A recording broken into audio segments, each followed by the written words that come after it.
así Dale, vemos y dale. les comparto pantalla. Ese video y el de la Chrysler, te digo que son importantísimos. Sí, ni hablar. Ni hablar, ni hablar. Bueno, empuje los engranajes helicoidales, está ahí en el campus. Y a ver si lo puedo. Definitivo que está grabando. Ya, ahora sí, definitivo que está grabando. Después de varios intentos fallidos. Bueno, en este tren de engranes podemos analizar la fuerza en este engranaje helicoidal. Este engrane tiene sesgo derecho y el piñón tiene sesgo izquierdo. Si que yo giro el engrane en esta dirección, la fuerza axial sobre el piñón va a ser en esa dirección. Podemos corroborarlo viendo el movimiento del piñón en esa dirección. Si que giro en la otra dirección, el piñón se va a mover en esta dirección porque la fuerza axial apunta en este sentido. En este caso el piñón se puede mover porque no está presionado. Las fuerzas axiales sobre este engrane son opuestas a las fuerzas axiales sobre el piñón.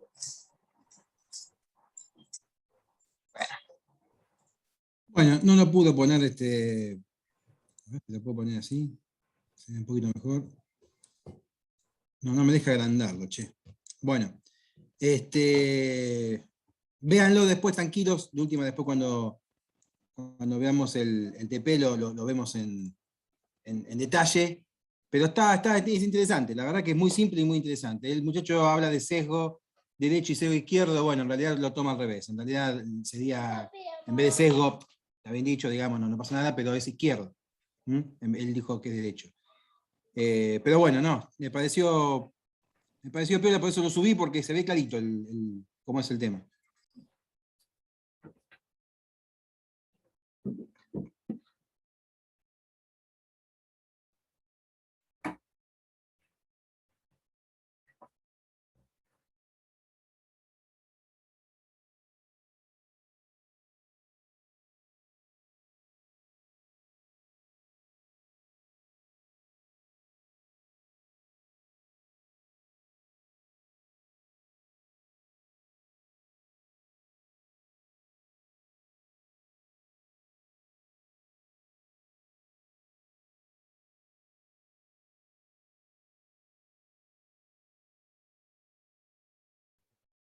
Bueno, vamos empezando. Hay 30 y tantos ya. ¿Sí? Sí, está más o menos ahí el número. Bueno. Bueno, la idea de hoy es continuar con la parte cinemática y ver pasar a otro tipo de engranajes, que es el engranaje para ejes concurrentes. En todo lo que vimos hasta ahora, todo lo que hemos visto es para ejes paralelos. Tanto en dentado recto como helicoidal, siempre son ejes paralelos. Recién ahora vamos a pasar a otro tipo. O sea, en función a la posición relativa entre ejes, surge otro tipo de engranaje. Que es, como les digo, el de ejes paralelos. O sea, ahora la problemática cambia, pero la problemática cambia porque la necesidad es otra. Pero digamos que el abordaje de la solución es similar al que utilizamos hasta ahora. Vamos a utilizar, con ustedes creo que es este documento, lo empezamos hoy. Esto está subido también al aula, es la parte 2 de esta parte cinemática de engranajes, digamos.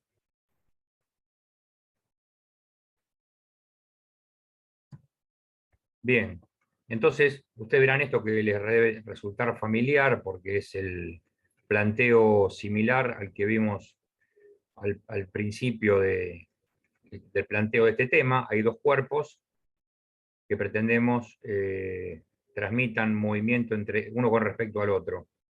Cada cuerpo tiene un eje vinculado a cada uno de ellos y ese eje está cinemáticamente vinculado al bastidor, AB, o sea que lo único que permite es que ese eje rote. El movimiento relativo, el movimiento posible de cada uno de esos dos ejes, X1 y X2, son rotaciones. Esas cuplas, es decir, esos pares cinemáticos que permiten solo eso, se llaman cuplas rotoides, ¿sí?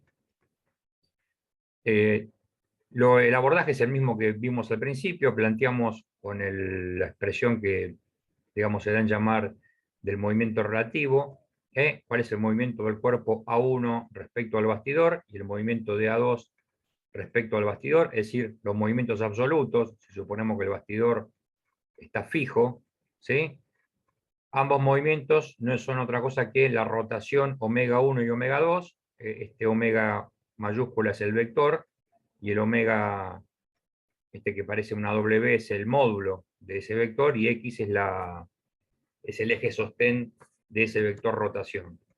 Bueno, lo que hacemos es lo de siempre, a uno de ellos que le cambiamos el sentido, y después lo sumamos vectorialmente, y de esa suma vemos que surge un vector rotación relativa. Si ese vector rotación relativa suponemos que gira alrededor de cada uno de los ejes, ¿sí? El cuerpo primitivo que surge como lugar geométrico del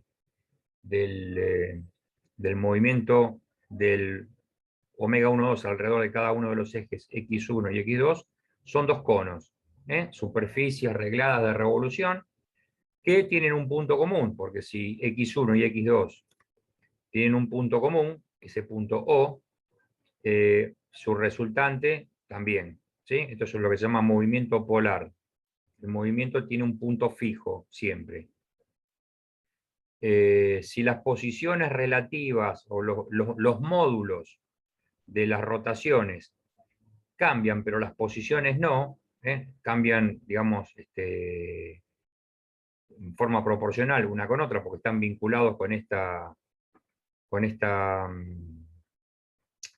cupla resultante, lo que vamos a tener son dos conos, ¿sí? Y el vector resultante se corresponde con la generatriz común, es decir, que este movimiento lo podemos pensar como la rodadura sin resbalar de un cono sobre el otro, ¿sí? En este caso son conos exteriores, porque los sentidos de los ejes se invierten. No es la única posibilidad. Si los movimientos, si los sentidos de rotación fuesen el mismo, los dos conos serían interiores, es decir, un cono estaría dentro del otro, y la generatriz común sería una generatriz, digamos, lateral, la del extremo. Bien, ¿cuáles son los parámetros que se definen en este tipo de movimiento? Se definen lo que llamamos semiconos, los ángulos de los semiconos primitivos, beta 1 y beta 2, es decir, el ángulo que forma el eje del cono, ahora ya materializado como cuerpo primitivo en sí, ya constituido, y la generatriz común, para un cono y para el otro, ese ángulo es beta. Es la mitad del ángulo del cono porque es el que se define como semicono. Y después el ángulo entre ejes, que es phi. O sea que estos dos parámetros son los que definen son los parámetros característicos de este tipo de movimiento, más allá de los valores de las velocidades, etcétera, etcétera.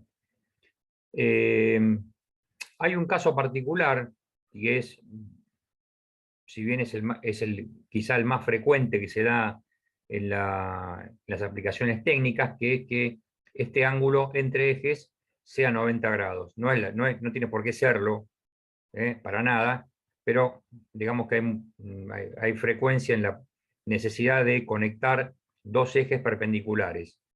Cuando eso pasa, la relación de transmisión, ¿sí? I, que es el cociente entre omega 2 y omega 1, puesto esos valores omega en función de las características de este paralelepípedo que queda formado por los catetos, que serían el módulo del eje de cada uno de los conos, ¿sí? Y sus correspondientes ángulos, la relación de transmisión es la inversa de la tangente del ángulo beta 2. Si uno desarrolla esto a través del teorema del seno y del coseno, o sea, partir de planteos netamente trigonométricos, ¿sí? Geométricos, trigonométricos, se llega a que si el ángulo es 90 grados, la relación de transmisión es la inversa de la tangente del ángulo beta 2, que sería el conducido, ¿sí? En realidad, implícitamente, esto incluye el beta 1, porque decimos que si son ortogonales, phi es 90, bueno, beta 1 será 90 menos beta 2. Esto es un caso particular. Bien, de esos conos primitivos, así como tuvimos cilindros primitivos antes, y decíamos, los cilindros primitivos pueden no tener límite, tienen, no sé, el largo que uno quiera, y uno limita ese largo, y lo que constituye ese largo es el ancho de la rueda, que después terminó siendo el ancho del diente. En este caso no podemos tomar todo el cono. ¿Por qué? Porque si uno recorre desde el diámetro más alejado del punto de concurrencia O y va volviendo de esa posición, va yendo hacia el punto de concurrencia, vemos que los diámetros son cada vez más chicos. Por eso es un cono. Los diámetros se van achicando hasta llegar a 0 en el cono. Y como ustedes recordarán que el diente estaba, digamos, constituido o planteado y después materializado sobre un cuerpo primitivo que era mayor un cuerpo que estaba sobre el primitivo, que era el diámetro exterior, ¿sí? Eso es donde se mecaniza el diente. Acá también tendremos un cono exterior, un cono primitivo, un cono interior y un cono base. Las mismas características cinemáticas que teníamos antes en cilíndricos, lo vamos a tener en cónicos. Y más adelante lo vamos a ver en otro cuerpo primitivo que no es ni cilíndrico ni cónico, es el que viene después. ¿Esto qué quiere decir? Que si el diente tiene que, digamos, tiene que estar generado desde el diámetro mayor hacia adentro, no puedo avanzar hasta el centro porque en el centro no tengo espesor, no tendría espesor el diente en el punto de concurrencia. Ustedes ven acá estas imágenes que claramente el diente tiene un cierto ancho. O sea, si yo lo prolongase, ese diente cortaría con el diente de la otra rueda cónica. Pero claramente ven que hay un espacio que está libre. ¿Por qué? Porque no puedo terminar el diente en espesor 0. Y de hecho, acá lo vemos, digamos, con un poco de buena voluntad, vemos que el espesor del diente es mayor en correspondencia con el diámetro mayor que en correspondencia con el diámetro menor. ¿Por qué? Porque necesariamente cada rueda cónica, que también acá llamamos piñón y rueda, nada más que acá son cónicos, es que necesariamente cada rueda cónica tiene un número de dientes único. Es decir, si yo defino el número de dientes en el diámetro mayor, y este tiene, qué sé yo, 25, y en el diámetro menor también. ¿Se entiende? Pero ¿qué pasa? El desarrollo del círculo primitivo mayor es mayor numéricamente que el desarrollo del diámetro primitivo menor. Sin embargo, el número de dientes es el mismo. ¿Qué tiene que pasar para que haya correspondencia entre dos diámetros primitivos diferentes, uno mayor que el otro? Lo vemos acá en esta figura, que vemos este diámetro que es mucho más chico que el diámetro mayor. Sin embargo, el diente tiene que ir desde un diámetro al otro. Entonces, ¿cuál es la única forma de que esto cierre? Y que el paso se vaya reduciendo. Y para que el paso se vaya reduciendo, se tiene que ir reduciendo el espesor del diente. Entonces, esta es una característica de las ruedas cónicas. El espesor del diente no es constante. O sea, necesariamente no puede serlo, ¿sí? Entonces, tengo que interrumpir el cono a una distancia determinada desde el punto de concurrencia, porque si no el diente sería muy finito, sería demasiado débil, con muy poco espesor. Entonces, tengo que terminarlo antes. En general, la fabricación de ruedas cónicas, digamos, se materializa con un ancho de diente o sea, este ancho que está acá en esta figura, está en el orden de la tercera parte del largo de la generatriz común, digamos, ¿no? Solamente se ocupa la tercera parte. Es decir, que los cuerpos primitivos, si bien son dos conos, desde el punto de vista de la concepción del movimiento, lo que yo aprovecho son dos troncos de conos. ¿Sí? Los cuerpos primitivos materializados para la aplicación del dentado, o el estudio del movimiento en sí, ya de ruedas cónicas, son dos troncos de cono. Si yo estudio el movimiento polar así a secas, bueno, son dos conos. Pero cuando yo a este movimiento polar lo quiero utilizar para aplicarlo en ruedas cónicas, tengo que necesariamente achicar ese largo de diente y utilizar un largo menor, tiene un largo útil menor. Ustedes verán que el par de la figura superior y el par de la figura inferior, más allá de que hay diferencias de tamaños, el de la imagen inferior parecerían ser iguales o bastante parecidos, el de la superior no, hay bastante diferencia en sus diámetros, pero más allá de eso, fíjense que en la imagen superior el diente tiene una dirección coincidente con la generatriz del cono y el del inferior no. De la misma forma que en engranajes cilíndricos teníamos dentado recto y dentado inclinado, que después dio lugar al dentado helicoidal, en cónicos también tenemos dentado recto, arriba, y dentado curvo, que se denomina en cónicos. En realidad es como si fuese helicoidal. La figura que representa a la curva en el dentado curvo, no necesariamente responde a la hélice tal cual la vimos definida, ¿sí? Por eso esta curva puede tener otra característica geométrica, pero es un diente curvo, concretamente, ¿sí? O sea que caben las generalidades de los que hemos visto hasta ahora en engranajes de ejes paralelos. Bueno, el problema que se nos presenta ahora es que cómo definimos todas las magnitudes geométricas del dentado que habíamos visto antes. Es decir, ¿dónde estará acá, en este caso, los diámetros primitivos, ¿sí? Que vimos antes?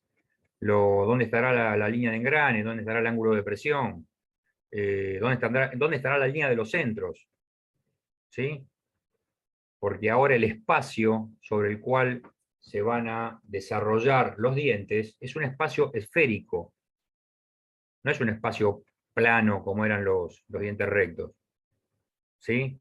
Porque digamos que la cinemática de ejes paralelos la estudiamos en el plano. Dijimos, bueno, yo corto con un plano y si voy avanzando con los cortes veo siempre lo mismo. ¿Sí? Y si el diente era helicoidal, corto con planos todos paralelos unos a otros y lo que veo es que el diente como que se va corriendo. Pero el diente tiene la misma forma siempre. Lo que yo veo es el mismo diente, nada más que se iba corriendo. En el recto ni siquiera eso, ni se corría. Pero acá, la superficie donde se define el movimiento relativo no es plano. Empecemos por el principio, no es plano. Y después se materializa en un espacio esférico, una superficie esférica. ¿Sí? O sea que ahora tendría que llevar todo lo que vimos antes a una superficie esférica. Con lo cual, bueno, es algo más complicado que lo que vimos en ejes paralelos. ¿Cómo podría yo ver dónde va a estar, digamos, constituidos o aplicados algunos de los conceptos que vimos? Por ejemplo, nosotros tenemos dos conos primitivos. O sea, hablamos de un par de ruedas cónicas, digamos, en movimiento relativo tenemos dos conos primitivos que son los que ofrecen, o el movimiento de rodadura de uno sobre el otro, definen el movimiento relativo. Bien, si yo, por supuesto que ese cono tiene un cierto largo, qué sé yo, o este. Esto es infinito, pero en algún lado lo tengo que limitar, porque si lo quiero estudiar, tengo que darle una medida finita.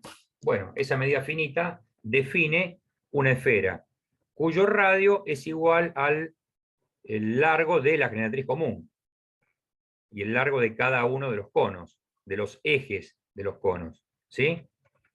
Bueno, la intersección de cada cono en esa superficie esférica, la traza de esa intersección define dos círculos, que son los que llamamos círculos primitivos. En realidad, son círculos primitivos, pero tomados con mucha, digamos, mucha sutileza. En realidad es el círculo primitivo máximo, porque dijimos, acá tengo varias, depende a qué distancia del centro del cono lo tome, tendré un diámetro primitivo. Si lo tomo en el máximo, tendré el máximo. Y en la medida que me voy yendo hacia el centro, tendré cada vez más chicos. Yo tengo los diámetros primitivos máximos. La línea de los centros, es decir, la línea que une el centro de un diámetro primitivo y el otro, define lo que llamamos, o está definido sobre lo que llamamos un meridiano de esta superficie esférica. Un meridiano que pasa por O1 o 2, es decir, por cada uno de los centros. Esto estaría siendo las veces de línea de los centros. Por otro lado, hay otro meridiano que tiene una dirección tangente a ambos círculos primitivos, ¿sí? Esa sería la tangente común a los círculos primitivos de engranajes de ejes paralelos. Acá no tengo tangente común, sí es una tangente común, pero está sobre un meridiano de esta esfera. Y después, si sobre ese meridiano giro un cierto ángulo alfa y defino otro meridiano, tendré lo que llamamos la recta de presión, o definimos el ángulo de presión. Todo sobre una superficie esférica. Ustedes coincidirán que si yo a esto tengo que definir los círculos, los conos base, cuya intersección con la esfera me dará los círculos base, definir la evolvente y todo lo que ya hemos visto, bueno, hacerlo en esta superficie es como bastante complicado, ¿sí? Acá a la derecha tenemos una vista en la cual esto es un corte diametral de esta esfera, y de ese corte diametral tenemos los conos, tanto el cono con centro O2, o que se corresponde con el eje X2 y el eje X1, el ángulo entre ejes, los semiángulos, ¿sí?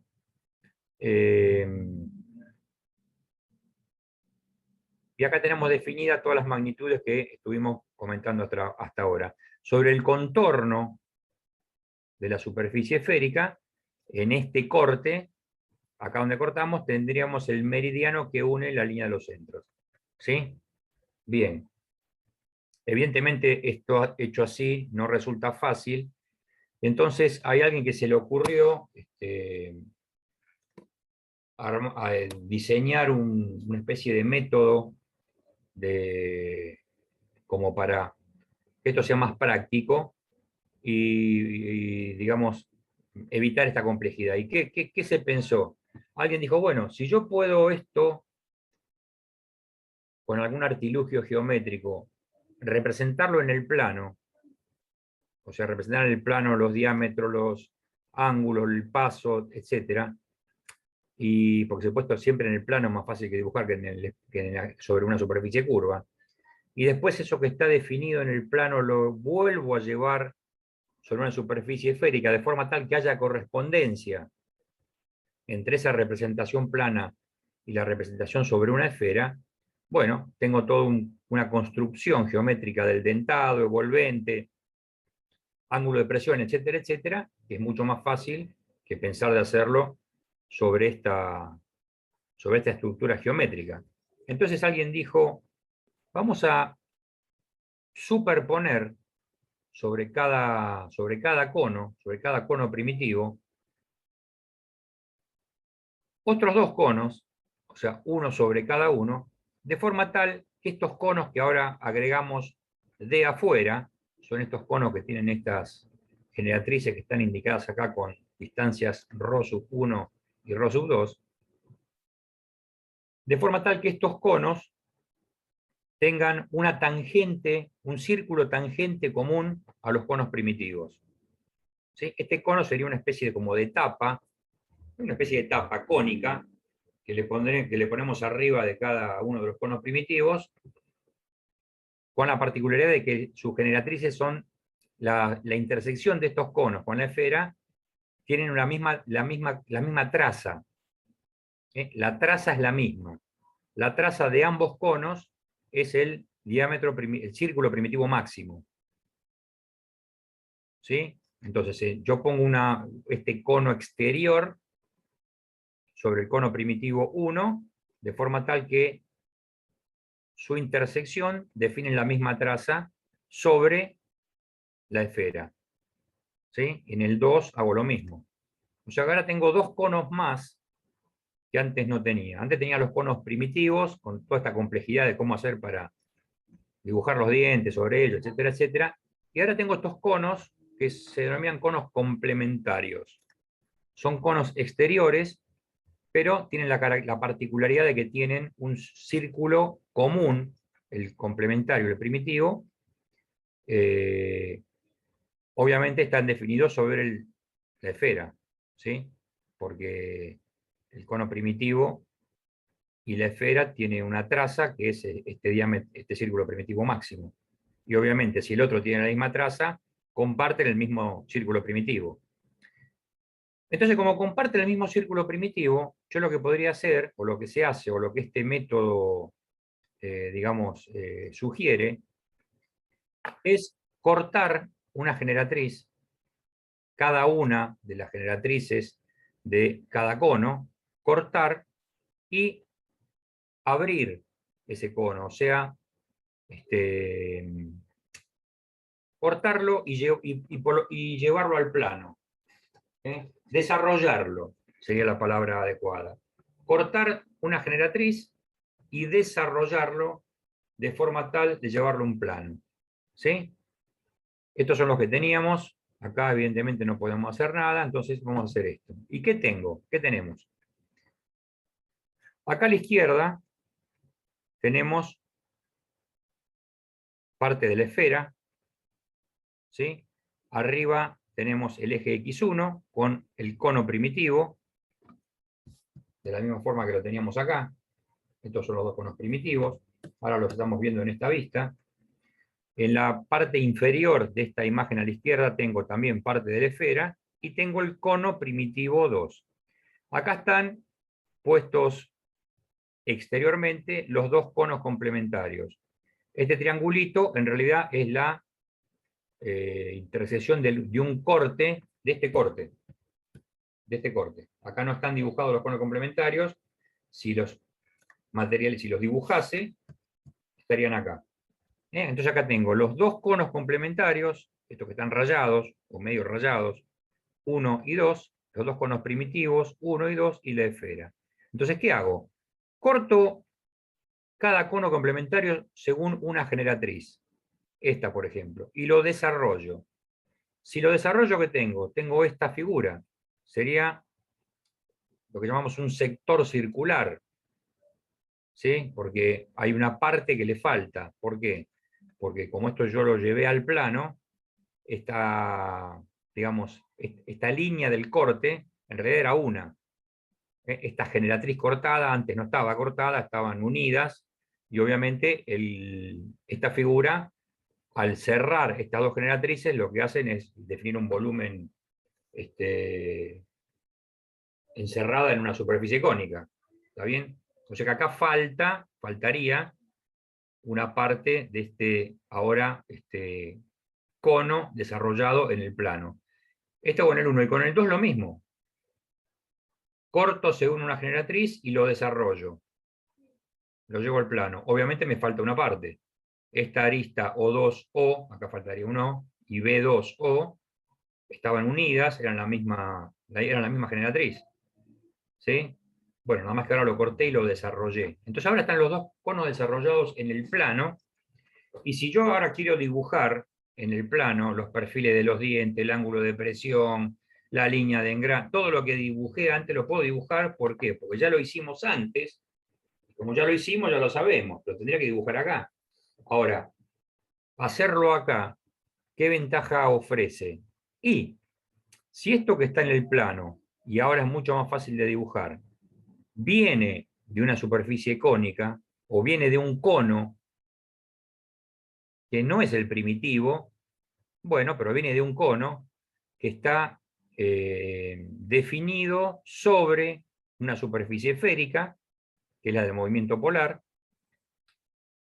que es lo que llamamos cono complementario, y este cono complementario tiene un diámetro mayor coincidente con el diámetro mayor del cono primitivo, porque este diámetro mayor del cono complementario, ¿sí?, es el mismo que el del primitivo, porque viéndolo acá en este corte, digamos, esta línea sería la traza del círculo primitivo sobre este corte diametral, pertenece tanto a un cono como a otro. Y en el otro lo mismo. Esta línea, que es la traza del cono primitivo con el plano de corte, que sería esta, pertenece tanto al cono primitivo como al complementario, que acá no está dibujado. Está dibujado acá. ¿Sí? Entonces, si yo estoy dibujando los dientes, ángulo de presión, tangente común, etcétera, etcétera, todas las características que dibujábamos antes, sobre dos círculos que en realidad son comunes, porque lo estoy haciendo en el desarrollo del complementario, pero como son tangentes con el primitivo, también pertenecen al primitivo.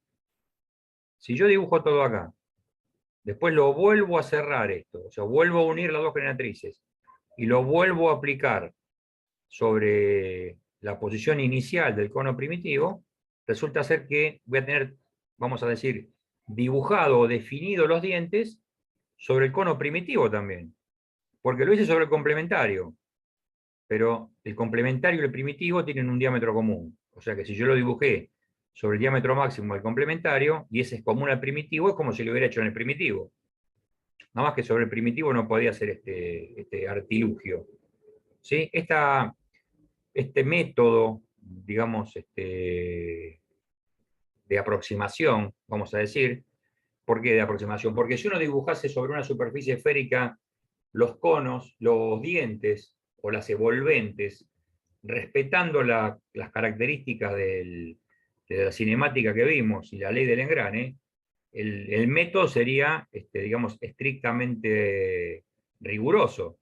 O sea, no habría debería dar por el mismo, digamos, se debería respetar la ley de engrane tanto sobre una superficie esférica con una evolvente esférica, como cuando lo hicimos en el plano. Lo que pasa es que es más difícil hacerlo.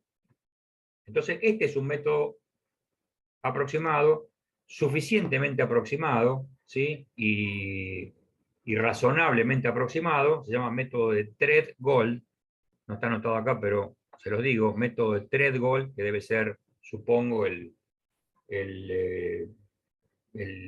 digamos, el ingeniero o el diseñador que se le ocurrió allá por los 1800 y tantos este método,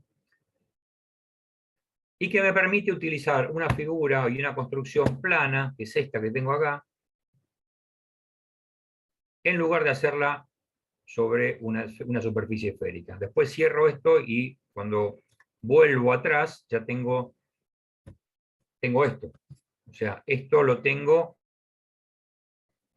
o sea, lo podría tener en forma aproximada, suficientemente aproximada y razonablemente aproximada a través de una construcción plana por este método de Thread-Gold. Después vuelvo a unir las generatrices del corte, tengo otra vez el cono, lo llevo sobre la esfera y tendría definido esto.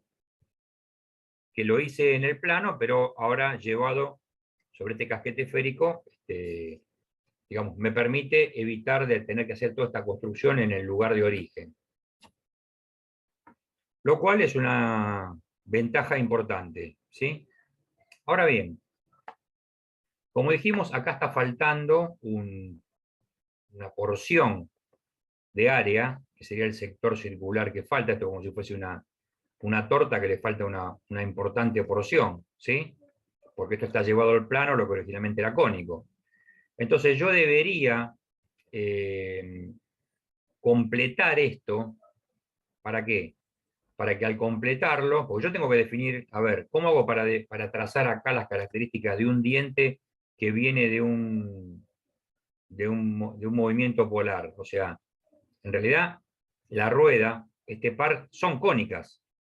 Yo acá estoy haciendo una simplificación y lo estoy dibujando en el plano, pero las ruedas son cónicas. Entonces tiene un número de dientes que se corresponden con la rueda cónica. Tienen un paso que se corresponden con la rueda cónica. Tienen todas las características geométricas de rueda cónica. Pero acá no tengo el diámetro de la rueda cónica, porque para tenerlo tendría que tener todo esto completo, ¿sí? En realidad, el diámetro de la rueda cónica es este dp1 y dp sub 2, ¿sí? Pero acá me falta un tramo, porque yo esto tengo que definir cómo hago para representar la geometría de un diente si no conozco cuántos dientes tengo acá. Bueno, eso es lo primero que tendría que definir. Yo sé que este arco A1, B1, es igual a este desarrollo, pi por el diámetro primitivo 1. Diámetro primitivo 1 real, o sea, máximo sobre el cono primitivo, ¿sí? Pero esto me permite determinar este radio, ROC1, que es este, que está acá, ¿sí? Con la rueda 2 lo mismo, este arco A2, B2, es igual al desarrollo medido sobre este diámetro primitivo, pi por diámetro primitivo 2, ¿sí? Entonces, ¿cómo obtengo ρ sub 1 y ρ sub 2? Dividiendo diámetro primitivo 1 dividido 2, porque estamos hablando de radio, acá tengo diámetro, y lo divido por el coseno de beta 1.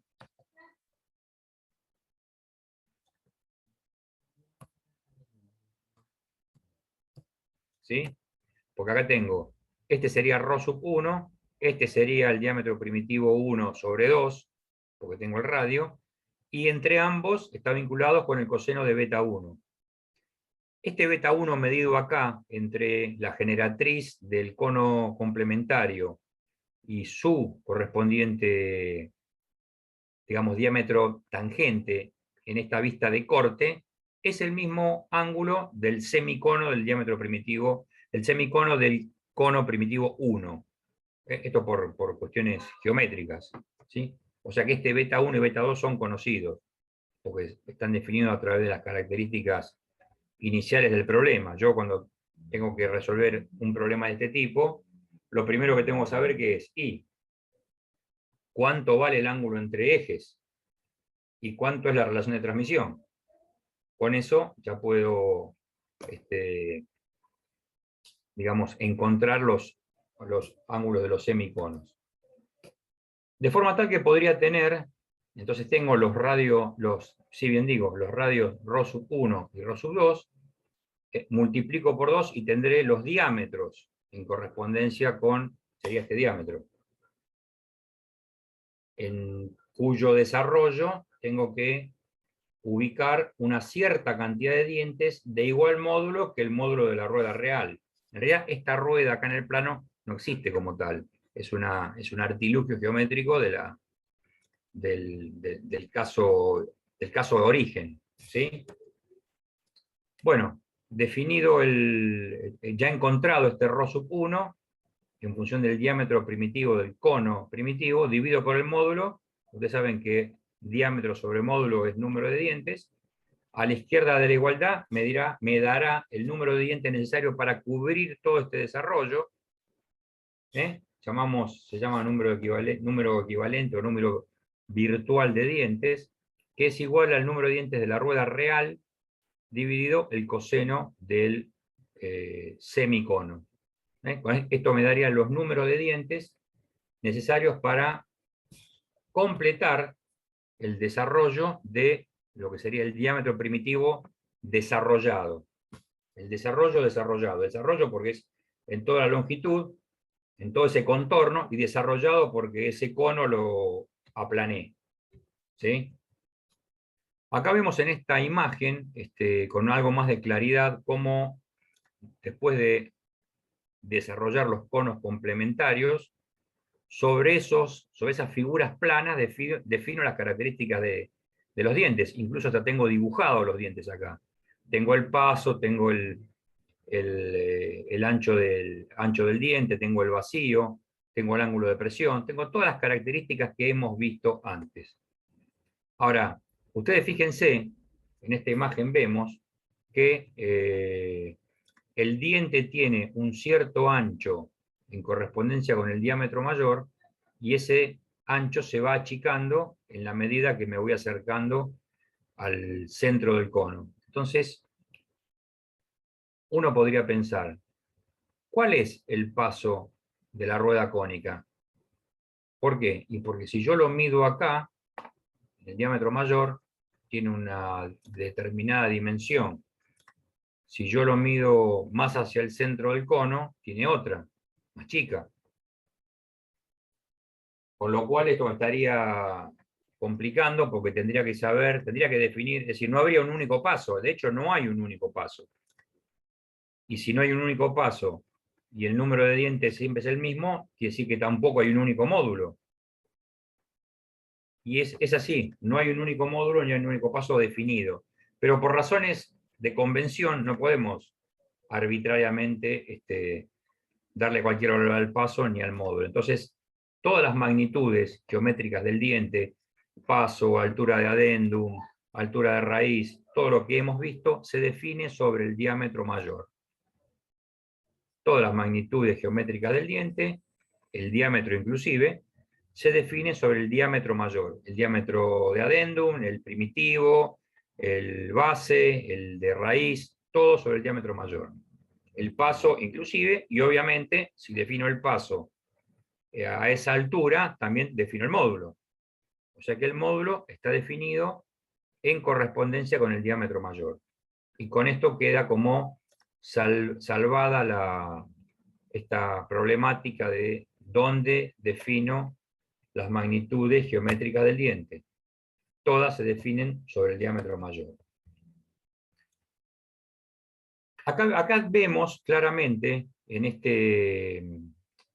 esta superficie o circunferencia base fija, y un cono base que rueda sin resbalar sobre él. Si yo defino una generatriz y hago rodar el cono sobre esta superficie base, quedarían definidos una figura. Esa generatriz la puedo tomar como punto trazador de una curva. En la medida que el cono va girando, esa generatriz va trazando una curva.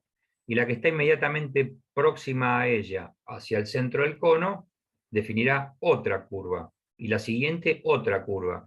Y la otra, y así infinitas curvas desde el diámetro mayor hasta el centro del cono. Ese lugar geométrico de las infinitas curvas lo que define es una superficie. Porque si yo voy, digamos, elaborando o cubriendo el largo de esta generatriz en cada punto próximo al anterior con una curva, lo que tengo es una superficie. Esa superficie curva es una superficie evolvente. ¿Sí? Acá estaríamos generando la evolvente que define el flanco de la rueda cónica, el flanco del diente de la rueda cónica. Acá claramente vemos que el largo de la evolvente generada en correspondencia con el diámetro mayor es mucho mayor que el largo de la misma evolvente, pero en correspondencia con puntos más cercanos al centro. Por eso decimos, no puedo llegar al centro del cono, al origen del cono, es decir, el punto de intersección, porque ahí no tendría espesor el diente. ¿Sí? Y sí puedo definir con esto, en correspondencia con el diámetro mayor, esto que tenemos acá a la derecha, que son las mismas características que definimos en el caso de ejes paralelos. Nada más que si yo corto con un plano normal a O1 o 2, me voy hacia adentro, hacia adentro de la pantalla, digamos, estos diámetros se van achicando, porque serían las trazas de ese plano con el cono. En la medida que voy avanzando, tengo diámetros cada vez menores. ¿Sí? Bueno, aquí tenemos una una imagen un poco más clara de los parámetros que hablábamos recién.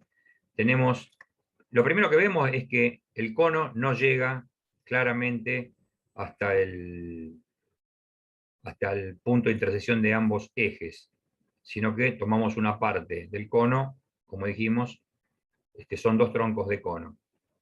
Después, sobre el cono exterior, ¿sí? Es decir, el cono mayor, cono exterior es el que está por afuera, cono primitivo es el que está en correspondencia con el cuerpo primitivo, después tendré un cono de raíz o cono de fondo, y no está acá representado, pero también tendré un cono base, ¿sí? Sobre el diámetro primitivo 2, que está acotado aquí, que es el máximo. Este diámetro primitivo 2 está acotado sobre el diámetro máximo. Sobre ese diámetro máximo defino todo, paso, altura de adendum, altura de raíz, etc.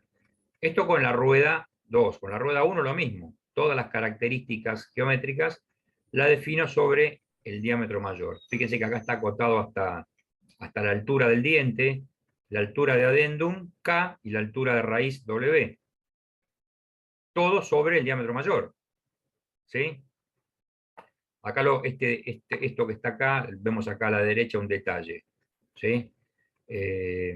Los diámetros, las alturas de cabeza, ancho del diente, ¿sí?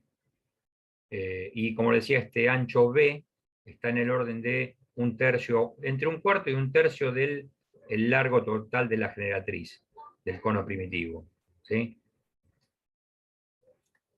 Por razones, obviamente, prácticas. Y inclusive si lo pudiese extender más, en estos dientes habría hasta problemas de contacto, porque el contacto se tiene que dar en todo el ancho del diente.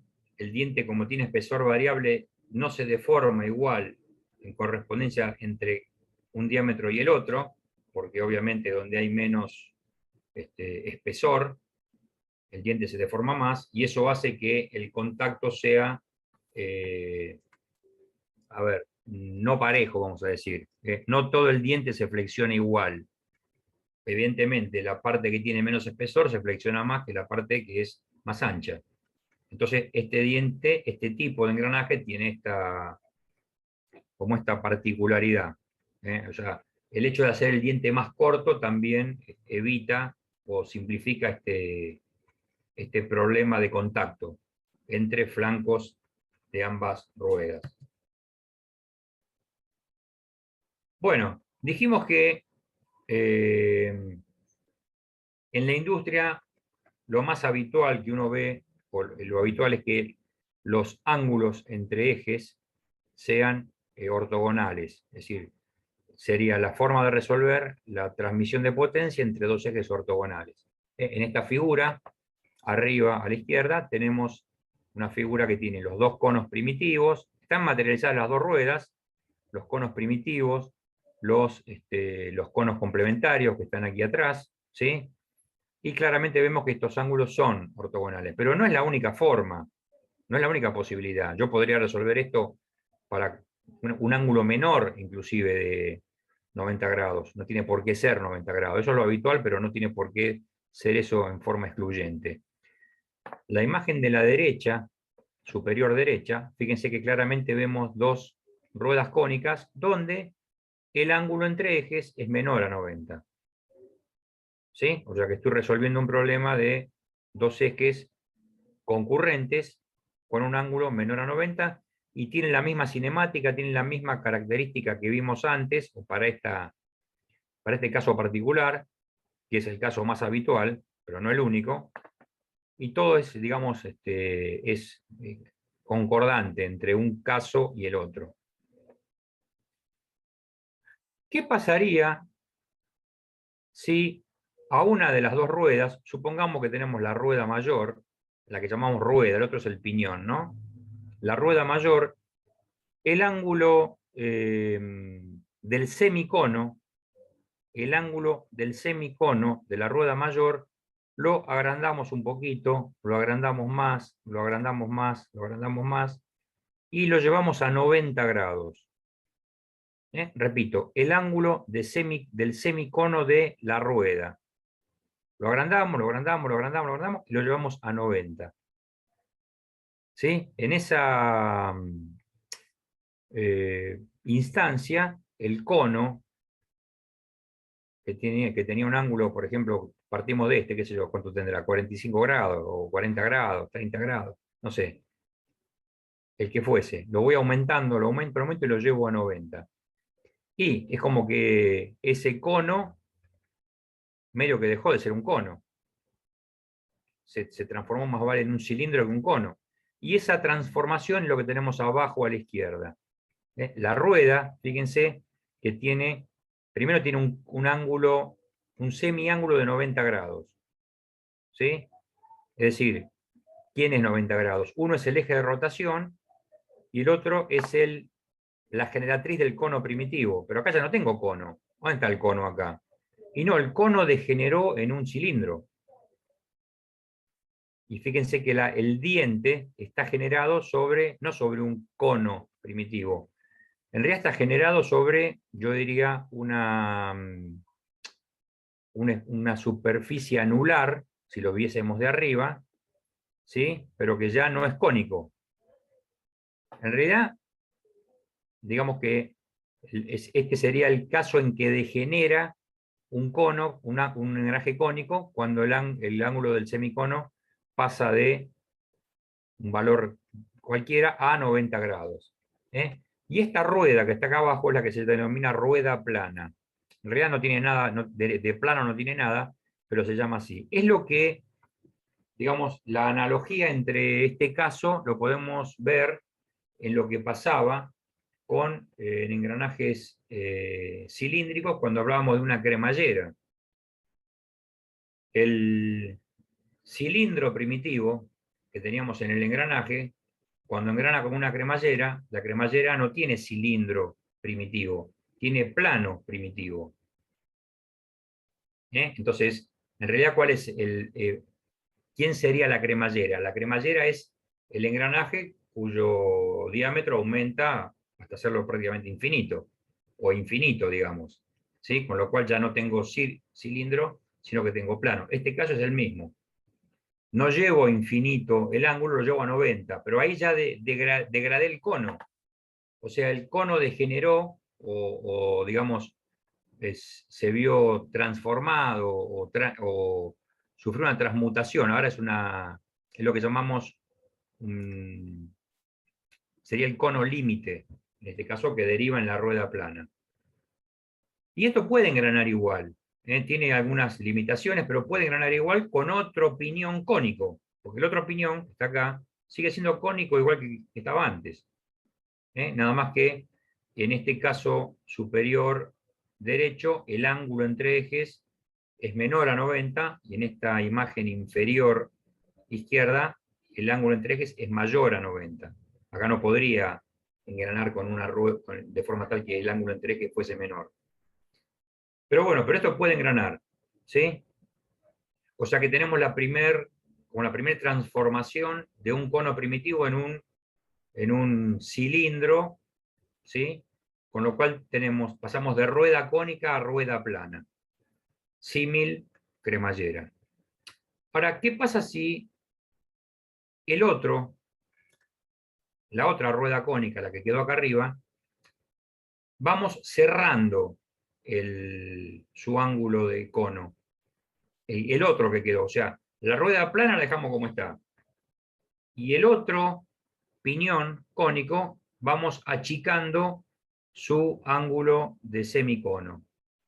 Vamos achicando de forma tal de, ¿cuál es la intención? Que este ángulo entre ejes sea 90 grados. El ángulo entre ejes sea 90 grados. Si la rueda cónica la dejo como está, este eje del otro piñón cónico lo tengo que cerrar hasta que venga sobre la horizontal.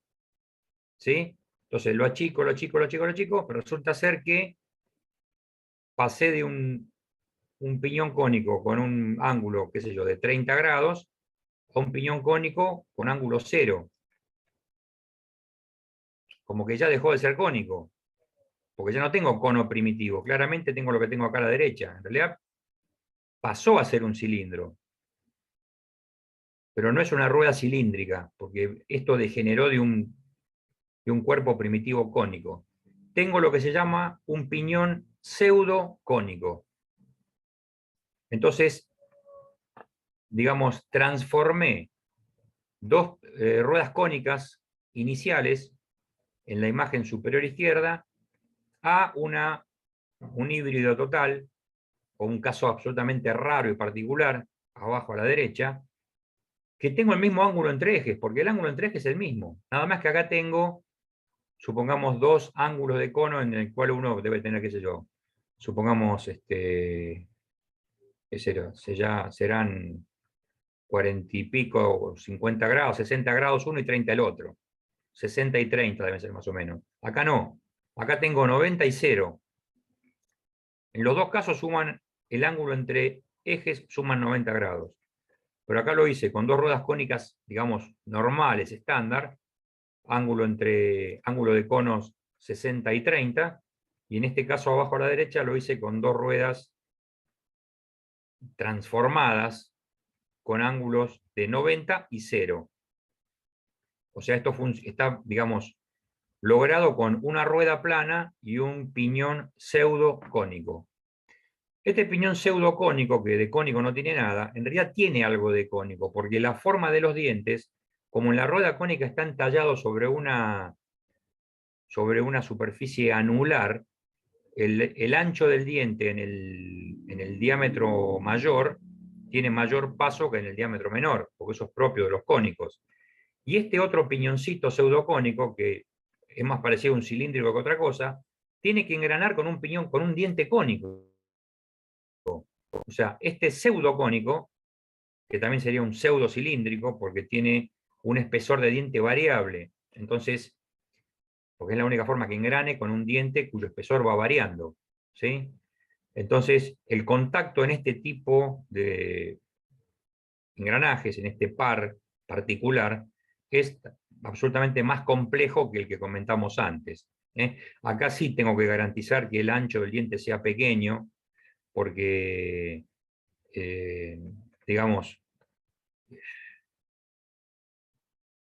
¿cómo podría yo garantizar que tengo el mismo contacto entre un diámetro mayor y un diámetro menor? Porque esto implica que si el ancho del diente del pseudocónico va variando desde el exterior al interior, eso implica también que va variando su profundidad del diente. O sea, su adendum y su altura de pie también tiene que ir variando. Porque si varía el paso, también tiene que ir variando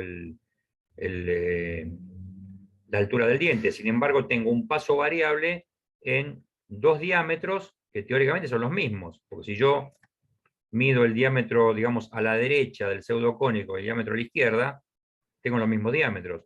Sin embargo, el diente, porque el número de dientes no puede cambiar, sea en qué plano yo lo mida, el diente tiene distinta altura en un diámetro que en otro, porque el espesor tuvo que ir cambiando, ¿por qué tiene que ir cambiando? Y porque tiene que engranar con una rueda cónica, que no es tan cónica, pero tiene espesor de diente variable, que es la rueda plana. O sea que es un caso bastante raro, pero esto surge de mutar digamos, dos piñones estándar cónicos, llevando uno el ángulo del semicono a 90 grados y a 0 el otro. Esto de mutación está muy a la orden del día con el tema del coronavirus, pero bueno, acá en este caso también es aplicable. No es bacteriológico este término, pero simplemente es cinemático, ¿sí? Bueno, ¿qué pasa con los dientes curvos? Ustedes saben que, mejor dicho, no saben, estamos viendo que el hecho de que el diente, la fuerza que transmite de un diente a otro, tiene una inclinación natural. ¿Cuál es? Y la del ángulo de presión. Eso es indudable. Pero a esta inclinación natural le tengo que agregar la inclinación del cono. o sea que tengo una doble inclinación. La inclinación del ángulo de presión y la inclinación del cono. Acá vemos en esta imagen un paralelepípedo aplicado sobre lo que sería el área, el baricentro del flanco del diente, digamos, ¿sí? Donde hay una normal entre superficie de contacto, esto, digamos, el contacto entre dos superficies se da siempre sobre la normal común, ese sistema de fuerzas distribuidas tiene una resultante que es W, y esa W tiene una cierta inclinación. Esa inclinación es doble. ¿Por qué? Porque una es de acuerdo al ángulo de presión, tal cual vimos en engranajes cilíndricos rectos. Pero también hay una inclinación en base al cono. Esto no lo tienen los engranajes cilíndricos rectos. Los engranajes cilíndricos tienen otra inclinación, que no es esta, que es la curvatura del diente, que en este caso no se da porque el diente no es curvo, sino que es recto. Entonces, este diente que es recto tiene una inclinación debido a dos ángulos. O sea, tiene una doble inclinación. Obviamente porque por ser un cono, tiene una inclinación debida al cono, ¿sí? Siempre que esto pasa en todos los casos igual, la normal común a las superficies en contacto nunca es de interés, nunca nos interesa su valor porque nos manejamos con las componentes según una terna ortogonal. Esa terna ortogonal, por razones prácticas, para nosotros siempre es tangencial, axial, radial. La tangencial es la que genera el momento torsor, la axial está orientada según una dirección del eje de rotación, y la radial es la que va hacia el eje de rotación, justamente en dirección radial, ¿sí? La particularidad de este tipo de ruedas, donde en general, como dijimos, los ángulos son los ejes son ortogonales, esta componente que es radial para este piñón es axial para la otra. Y esta que es axial en esta rueda es radial en el otro, porque este eje X es normal al eje Y, que es el eje de rotación de la otra rueda. ¿Está bien? Las tangenciales no, porque las tangenciales siempre tienden a generar el movimiento, ¿sí? Entonces, como siempre, la tangencial es nuestro dato, no está escrito acá, pero 71.716,2, potencia sobre el número de vueltas, diámetro primitivo sobre 2, eso es siempre, sea el tipo de elemento que fuese, siempre que pretendamos transmitir potencia. La tangencial siempre va a ser fácilmente calculable con los datos del problema. Ahora, la componente radial, ¿cómo la encuentro? Bueno, lo primero que tengo que hacer es proyectar esta tangencial en el plano ZX. Acá el Y parece ser el plano vertical. Sí, Y es el eje vertical. El eje de rotación de la otra rueda es Z para esta terna. Entonces, ¿qué hago? Proyecto esta W en el plano Z, como dijimos, ZX. ¿Y cómo lo puedo hacer? Bueno, en función de la tangente del ángulo de presión, si conozco la otra componente, lo que sería el cateto adyacente. La proyección me daría el cateto opuesto. Bueno, si yo tengo acá la proyección de W en el plano ZX, por el coseno de, acá es gamma, para nosotros es beta en la otra nomenclatura, porque bueno, Shigley usa esta nomenclatura en los ángulos. Por el coseno me dará la radial y por el seno me dará la axial. Acá hay que tener cuidado de qué ángulo hago referencia, porque como este ángulo gamma y el otro de la otra rueda, su gamma, son complementarios, el seno y el coseno se pueden combinar, es decir, el coseno de este gamma es el seno del gamma de la otra rueda. Entonces, ojo qué rueda tengo en cuenta, porque así puedo determinar las cargas en forma correcta. Y repito, esta radial en este piñón es axial en la otra, porque el otro tiene rotación según Z y esta radial tiene igual dirección Z, o sea que es axial en la otra. Y la axial que coincide con el eje de rotación X, en la otra no, va dirigida hacia el centro, o sea que en la otra es radial. Pero como tienen los mismos valores en una que en la otra, porque digamos que la componente W, la normal, la fuerza de contacto sobre la normal común a las superficies es la misma, porque es la fuerza de contacto, no puede ser otra. Así que sea con cualquiera de las dos ruedas que calcule las componentes, obviamente es lo mismo. Entonces, acá vemos una pequeña complicación con el tema de los ángulos. Bueno, acá tenemos otra vista, el diente un poco más en perspectiva. Tenemos el ángulo de presión alfa, y tenemos este ángulo beta, como lo llamamos, que sería este beta 1, el ángulo del cono. Lo mismo, tenemos que proyectar la normal en el plano X, Y, en este caso para esta terna, y de esta proyección calcular la radial y la axial. La Z, FZ acá sería la tangencial. Pero no es el único caso de tipo de dentado, como dijimos. O sea, están los dientes rectos que vimos hasta ahora, y también están las ruedas cónicas de diente curvo. Con lo cual, la curvatura del diente también se mide con un ángulo, que es lo que se llama el ángulo de la espiral. Esto seguramente alguien, digamos, lo definió así, sin analizar detenidamente qué tipo de curva es la curva que define la curvatura del diente. Puede ser una espiral o no. De hecho, hay maquinaria que generan dientes curvos con arcos de círculo, arcos de circunferencia, o sea que de espiral no tiene nada. Pero la nomenclatura habla de ángulo en espiral. Es decir, que en este tipo de dientes, para este tipo de ruedas que siguen siendo de ejes concurrentes, es decir, la naturaleza del movimiento sigue siendo la misma que antes, tenemos una triple inclinación de la fuerza de contacto entre dientes. Uno es el ángulo de presión, otro es el ángulo del cono, y otro es el ángulo de la espiral.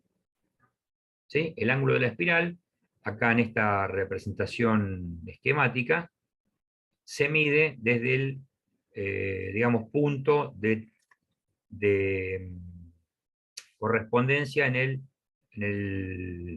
lo que sería el punto medio de la curva, ¿sí? Entre la línea generatriz y el desarrollo de la curva en el punto medio. Eso define un ángulo. Porque en realidad, acá también tengo que decir, ¿dónde mido el ángulo de la espiral?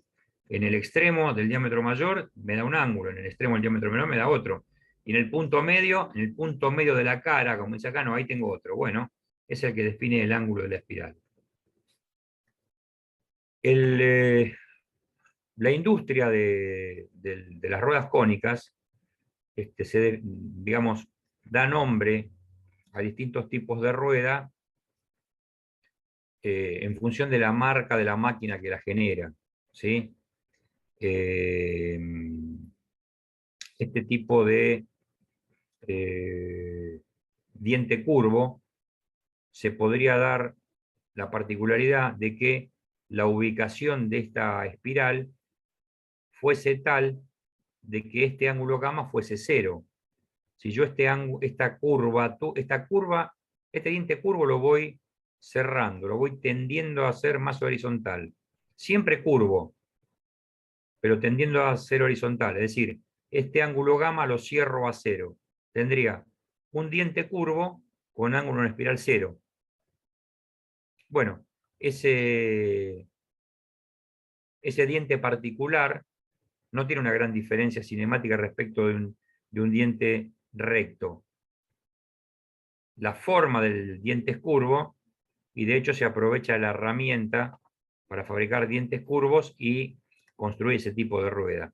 Esas son las ruedas que se llaman cerol, con Z, que es una marca, la marca de quien patentó ese tipo de diente. Es un diente curvo con ángulo espiral cero. O sea, a los efectos cinemáticos es como si fuera una rueda cónica de dientes rectos. Nada más que el diente no es recto, ¿sí? Es curvo, pero el ángulo de la hélice es cero. Bueno, acá tendríamos que empezar a ver la interacción de las fuerzas entre ruedas cónicas. Por supuesto que depende qué rueda estudiemos.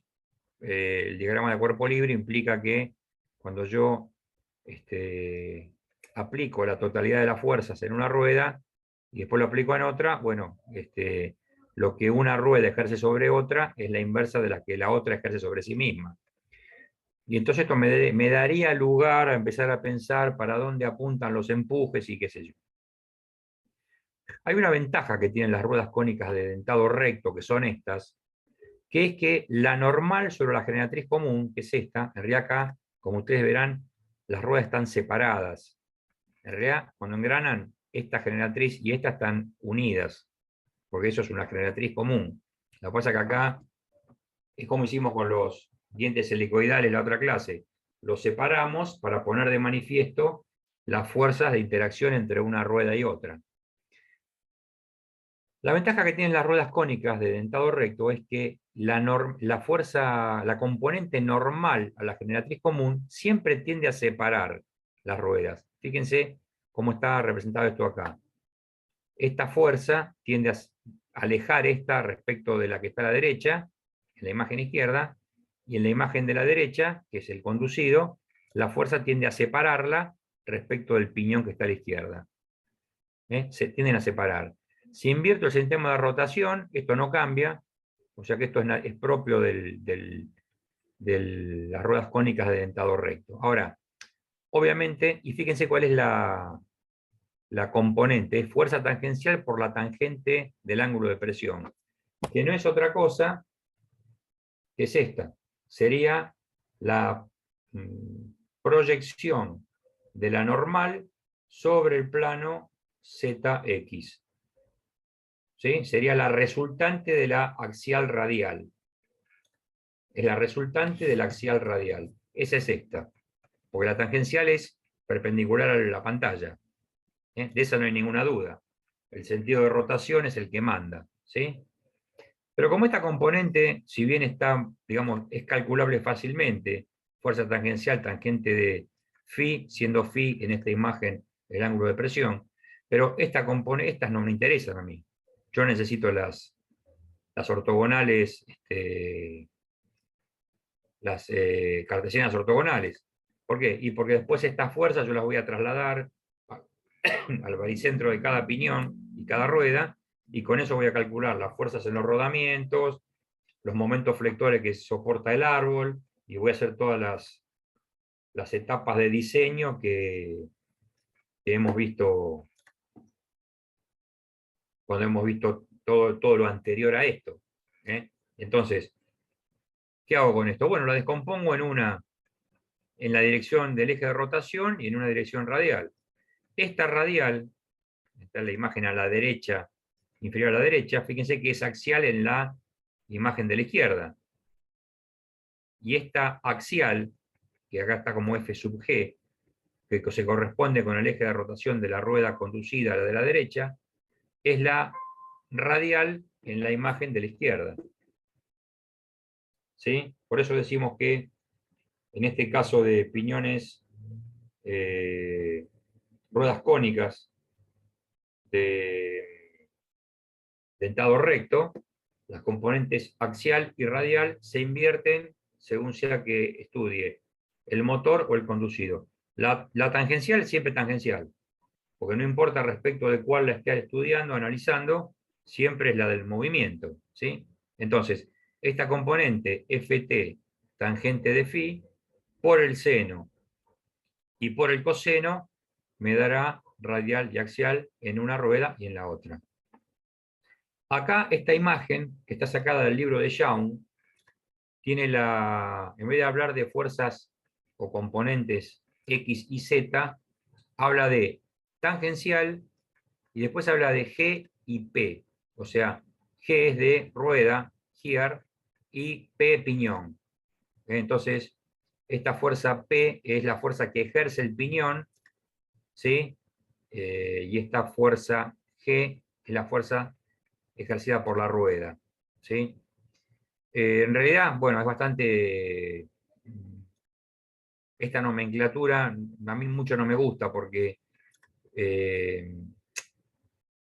tanto piñón o rueda, las dos son componentes de del mismo elemento. No se entiende bien por qué le llaman de piñón y rueda. Quizá el que la definió la F sub P como la axial del piñón y la F sub G la axial de la rueda. Esa podría ser una posibilidad. Pero en realidad nosotros nos manejamos siempre con la designación de ejes. X y Z, ¿sí? Si le ponemos Z a la tangencial, las otras serán X e Y. ¿Sí? Y si están aplicadas sobre la rueda, son las que reciben la rueda, y si están aplicadas sobre el piñón, son las que recibe el piñón. ¿Sí? Así que bueno, esa es la nomenclatura que utilizamos nosotros. Acá no hay anarquía respecto del sentido de rotación, y no hay respecto del ángulo de la hélice, porque acá no hay hélice, no hay diente curvo. El diente es recto, luego esta, digamos, situación complicada la tenemos por el ángulo del cono. ¿Sí? Pero es lo único la única particularidad que tiene, y como decimos, siempre las componentes normales a la generatriz común tienden a separar un cono del otro. Acá lo vemos claramente en la superficie superior. Siempre tienden a separar un cono del otro, no importa quién sea piñón y conducido, o sea, motor y conducido, y no importa el sentido de rotación. Sí importa el sentido de rotación en la tangencial, obviamente. Bien. Acá tenemos el problema,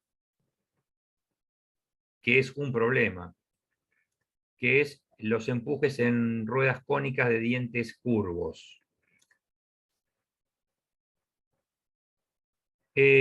Planteado acá como lo plantea el Young, parece ser todo muy claro, porque en realidad dibuja las mismas componentes que antes, la fuerza del piñón, de la rueda y tangencial, define el piñón y el conducido, dice cuál es el sentido de rotación, y define lo que sería la mano de la hélice, digamos, acá sería la mano de la espiral. Mano izquierda el piñón, mano derecha la rueda o el conducido, el engranaje. Esa en la vista de arriba. En la vista inferior, lo que hace es invertir el sentido de rotación, manteniendo la mano izquierda en el piñón y mano derecha en el engranaje. Y acá ven una serie de fórmulas, expresiones, que hablan de las componentes. Esto dado así parece muy simple, pero si uno lo quisiera ver en el espacio, cómo descomponer la fuerza normal entre las superficies en contacto en tres componentes cartesianas ortogonales, pero según tres ángulos de inclinación, no es tan fácil de verlo, y realmente no hay ninguna imagen que podamos reproducir de algún libro, de algún texto, donde esto se vea con cierta claridad. ¿Sí? Todos los libros, todos los textos, tanto los de manuales de máquinas como lo de nuestra materia, dan estas fórmulas, dan estas expresiones de los empujes en función del ángulo de presión, del ángulo del cono y del ángulo de la curvatura del diente curvo, lo que sería el ángulo de la espiral. Y dice mano izquierda, mano derecha, horario, antihorario, y dan las fórmulas. Ahora, ¿cómo digamos, obtener esto? Es lo complejo, porque como les digo, no hay ningún texto, incluso los textos que yo consulté de específicos de engranajes, ¿sí? Como el caso de Dudley, el manual de engranaje, que debe ser el libro de mayor detalle que tiene sobre el particular. También da las expresiones y no hay ningún análisis vectorial gráfico de las cargas en el espacio para obtener estas componentes. Todos los libros consultados coinciden, es decir, que evidentemente debe estar bien, porque si hay coincidencia es porque varios habrán llegado a lo mismo. Lo que no es cómo obtenerlo fácilmente, no encontré ninguna imagen para traerse, para compartirlas y que respondan a esta, digamos, con esta característica de ruedas cónicas y den estas expresiones. Yo invito a cualquiera del curso que tenga intenciones de obtener esto, si lo quiere hacer, y lo logra obtener y luego lo trae, bienvenido sea, porque bueno, va a ser un gran aporte que nos con el que va a contribuir a la cátedra. ¿Sí? Cómo obtener de un diagrama espacial de la fuerza normal entre superficies en contacto, cómo tener las componentes, pero según los tres ángulos de inclinación. El del ángulo de presión, el del ángulo del cono, lo vimos antes, eso no ofrece ninguna dificultad. El tema es cuando aparece el ángulo de inclinación de la espiral. Y acá claramente las componentes invierten sus valores. Fíjense que acá hay un más, acá hay un menos, y el otro, en el caso de la otra componente, invierte también. Es decir, ¿esto qué quiere decir? Y esto claramente quiere decir que el sentido de rotación influye en los módulos de las componentes. Entonces, más allá de que en el momento que, si necesitamos utilizarlo, los valores de las componentes están, bueno, sería bueno poder obtener digamos, el obtener cómo se llega a esto. Yo, en los textos que he consultado, no encontré ningún gráfico entendible. ¿Sí? Hay algunos libros que tienen, bueno, realmente es indescifrable el análisis de fuerzas en el espacio. Es lo mismo que ver esto y no saber de dónde sale. ¿Está bien? Pero bueno, quien lo puede hacer, en realidad hay que partir de esto.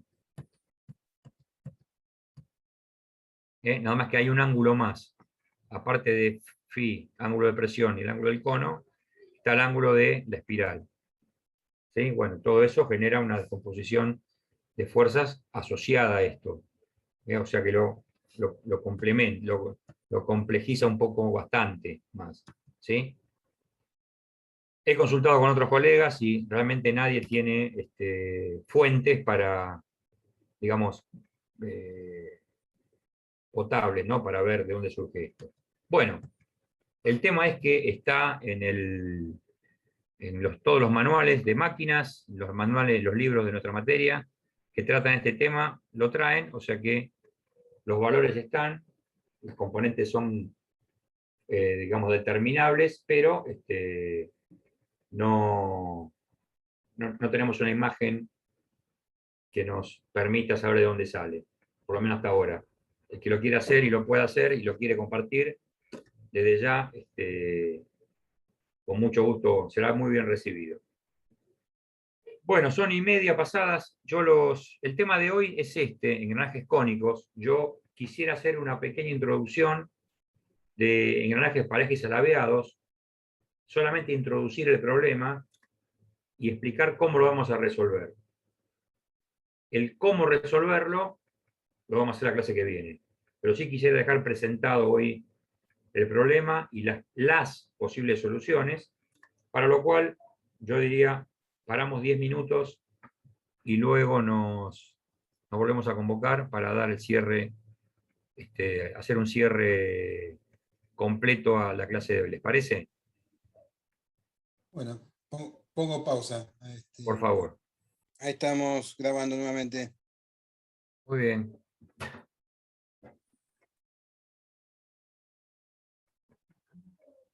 Sí. Dale.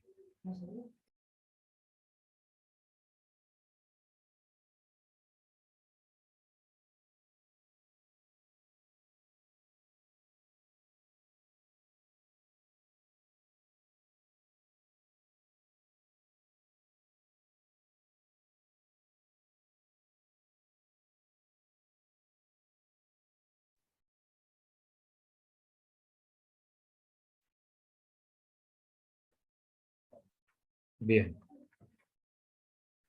Antes de pasar al siguiente tipo a la otra posición relativa entre ejes, quisiera hacer un comentario respecto del punto de aplicación de esta fuerza de la cual estamos hablando en detalle, ¿sí? ¿Dónde está aplicada esta fuerza? Sería la pregunta. En realidad, como el diente de la rueda cónica tiene un espesor variable, el punto de aplicación de esta fuerza tendría que ser el baricentro del flanco activo, digamos, ¿no? Eso, por razones de simplicidad, se la coloca en correspondencia con el radio medio. En realidad, no es el radio medio el punto de aplicación de la fuerza, porque convengamos que esta W es la resultante de un sistema de fuerzas distribuidas. Es decir, tiene que estar, digamos, del punto medio geométrico algo, digamos, sobre el diámetro mayor, o sea, levemente desplazada hacia el diámetro mayor, que sería el baricentro digamos, del área de contacto lateral del diente. Como encontrar ese punto es complicado, la costumbre es, bueno, coloquémoslas en correspondencia con el radio medio y chau. Tampoco ofrece una gran diferencia esto. No, matemáticamente no hay diferencia. Se toma el radio medio por convención como punto de aplicación de la carga y listo. Pero convengamos que el punto real, lo que sería estáticamente equivalente, está algo desplazado hacia el diámetro mayor. Bueno, eso como comentario nada más. No nos interesa calcular ese punto, ni mucho menos. ¿Qué pasa cuando los ejes no son paralelos, como los que vimos, no son concurrentes, como los que vimos, son alabeados? Bueno, vemos al principio del análisis de digamos, la parte inicial de este problema, que es obtener los cuerpos primitivos, que del resultado de ese análisis surgían dos cuerpos primitivos que eran los que llamábamos hiperboloides de revolución. Si uno acá ve la imagen de la derecha, esta imagen quizá un poco confusa, les comento, este eje vertical se corresponde con este hiperboloide que está debajo, ¿sí? Acá vemos el diámetro mayor, la parte media y la otra, lo que sería la otra hoja, ¿sí? Del hiperboloide, y con esta inclinación horizontal levemente inclinada estaría el otro hiperboloide. Entre uno y el otro hay un ángulo entre ejes. Acá dice un beta de piñón y beta de rueda. ¿Sí? En realidad es el eje de rotación del piñón con la generatriz común, daría el beta de piñón, y el eje de rotación de la rueda y la generatriz común, el beta de la rueda. No olvidemos que esto, por más que pareciera que no, son superficies regladas y por lo tanto tienen una generatriz común. El tema es que el movimiento relativo no es solamente de rodadura entre un cuerpo primitivo y otro, sino que acá se combina rodadura con deslizamiento. Ustedes recordarán cuando vimos la obtención del eje central de este sistema de vectores de rotación, existía una traslación, o sea, aparecía una traslación, motivo por el cual esa traslación implica un deslizamiento a lo largo del diente que no se puede evitar en este tipo de transmisión, este tipo de engranajes, cuando los ejes están cruzados en el espacio. Bueno, ya tenemos los cuerpos primitivos, dos hiperboloides, habría que tallar los dientes sobre dos cuerpos hiperbólicos, lo cual es bastante complicado. Entonces, digamos que prácticamente, o en la práctica, lo que se utiliza es adecuar unas sendas franjas de cada una de los dos cuerpos hipoidales o hiperbólicos y adaptarlos a una figura conocida. Entonces, si yo tomo partes de los hiperboloides alejadas de de la zona más cercana entre sí, que sería esta zona central, tomaría estas dos rebanadas extremas. Estos hiperboloides se pueden rectificar en dos troncos de cono. ¿Sí? Entonces, en vez de tener dos, digamos, porciones de hiperboloides, tengo dos troncos de cono. Lo cual no significa que la transmisión es de un par de engranajes cónicos. No.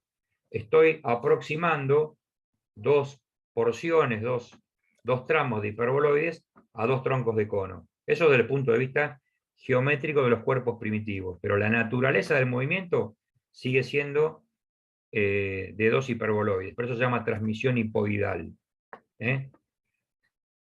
Si tomamos la parte más cercana al mínimo acercamiento, o sea, la parte próxima al mínimo acercamiento, lo que tenemos, o lo que podemos aproximar, esos dos porciones de hiperboloides, es a dos cilindros.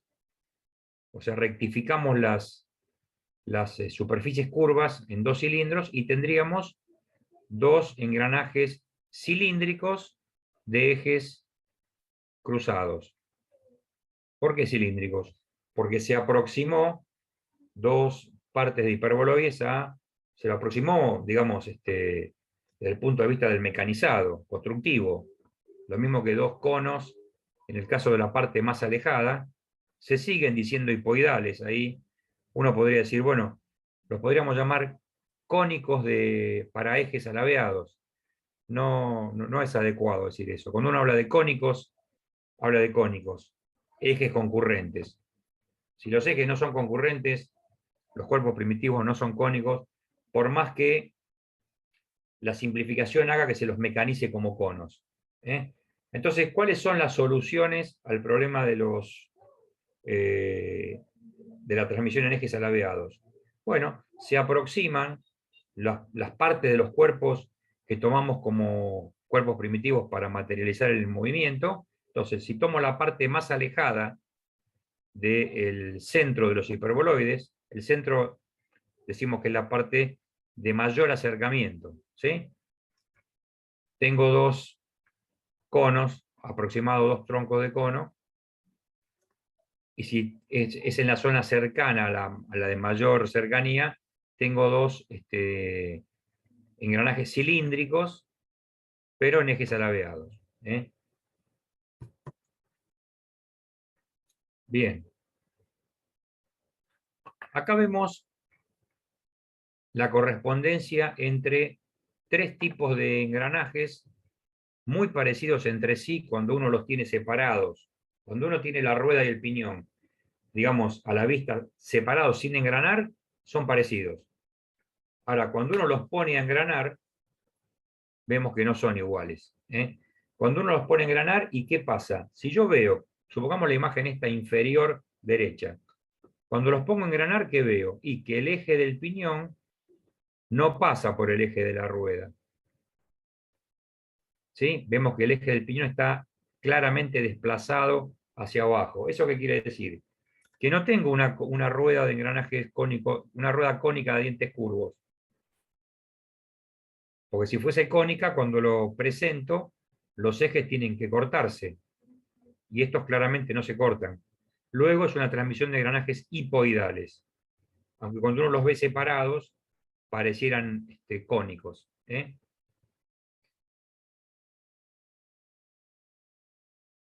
Si los ejes se cruzaran, serían engranajes cónicos de dientes curvos, cuyo aspecto es similar.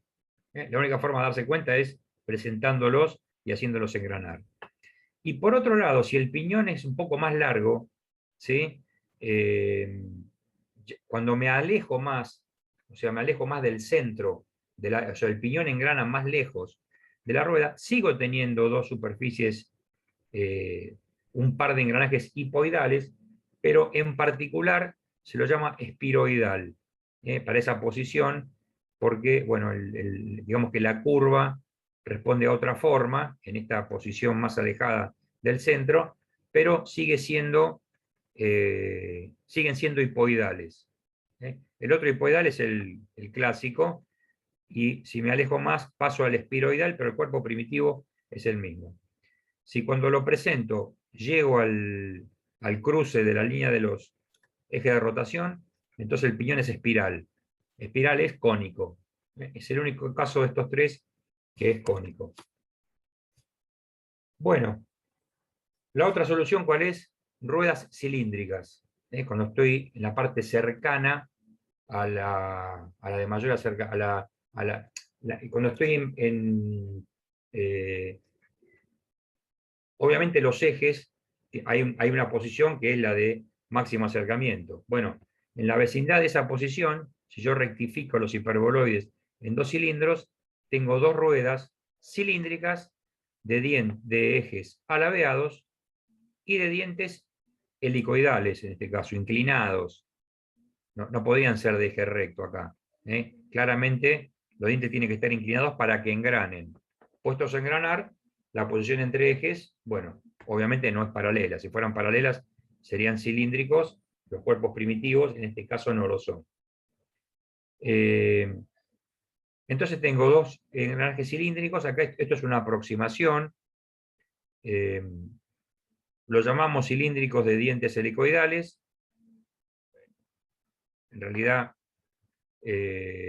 porque se los mecaniza como dientes helicoidales, pero en realidad el diente responde a la característica del hipoidal, en teoría. Pero bueno, a la hora de mecanizarlo, si tengo dos cilindros, porque rectifiqué los hipoides a cilindros, bueno, genero dientes helicoidales, pero ahora sí, en este caso, los ángulos de las hélices no son iguales y opuestos, tienen cualquier ángulo entre sí, justamente porque puestos a engranar, los ejes no son paralelos. Hay un ángulo definido entre ejes, y hay un ángulo de la hélice de cada uno de los ejes, que no tienen correspondencia entre sí. Bueno, estas son dos soluciones posibles en engranajes en ejes alabeados, o sea, ejes que se cruzan.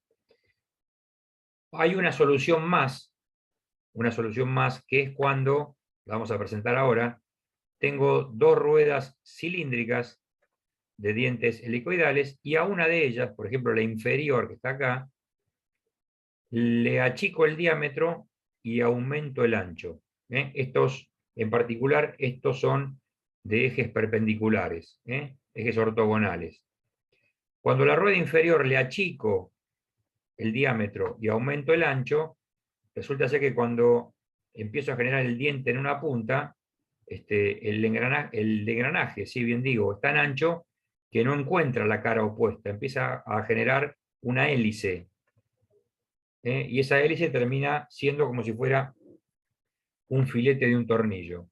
Entonces, cuando la solución de ruedas cilíndricas de ejes alabeados mutan en cuando una de ellas achico mucho el diámetro y aumento mucho el largo, esto se transforma en lo que llamamos tornillo sin fin y rueda helicoidal, lo que habitualmente se suele denominar sin fin y corona, ¿sí? Pero el nombre técnico adecuado, académico, es tornillo sin fin y rueda helicoidal.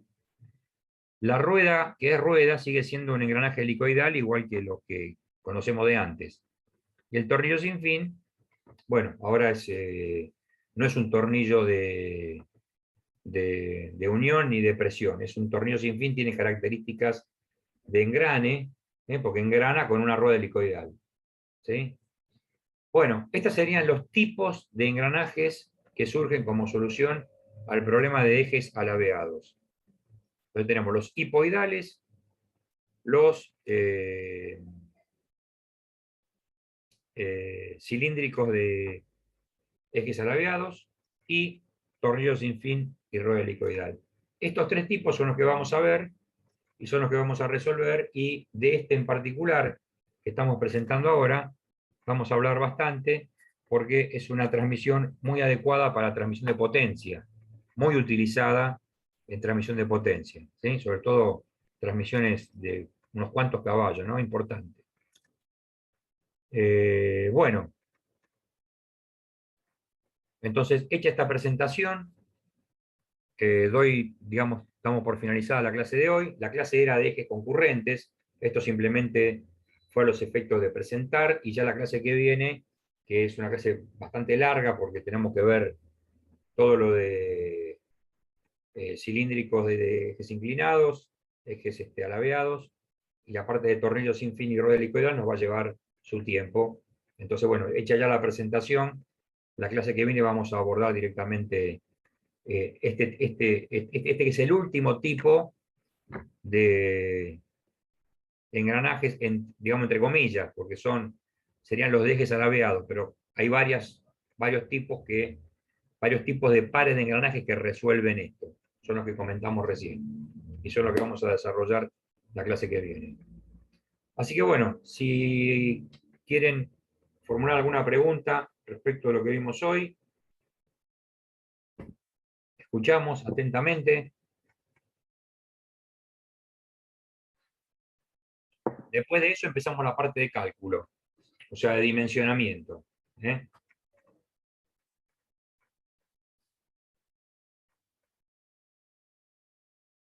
Bueno, parece que no hay ninguna pregunta. Si no hay, Algo que quieran preguntar, chicos. Yo tengo una duda general que no tiene que ver con el tema de hoy porque se entendió lo de hoy. Falté lamentablemente la clase pasada y quería saber si la clase pasada está subida o es la del año pasado que tenemos que Está verla. subida. Está Está subida, subida, listo. todas las clases Buenísimo. están Sí, sí, sí. actualizadas. Sí, capaz que tarda 1 o 2 días después de subirla, pero sí, está subida. Sí, por ahí no la subo el mismo día, primero porque cuando uno genera, no sé si el Zoom tiene el mismo problema que el Meet. El Meet, No, el Meet era más, en ese sentido, más amigable, pero acá lo que tengo que hacer es bajarlo a mi computadora y después subirlo al Drive. Entonces, el Zoom me avisa cuando me genera el video, que en general es 1 hora después de la clase. Así que imagínense que lo bajo y lo subo. No digo que no lo he hecho en el día, pero termino a la 1 de la mañana. Así que por lo general lo hago el día siguiente o si me olvido algún próximo. sí, las clases están actualizadas. Sí, están subidas. Estamos al Listo, día. buenísimo. Gracias. No, así me pongo el día, más que nada es por eso. Gracias por todo. Perfecto. ¿Alguna otra consulta, chicos?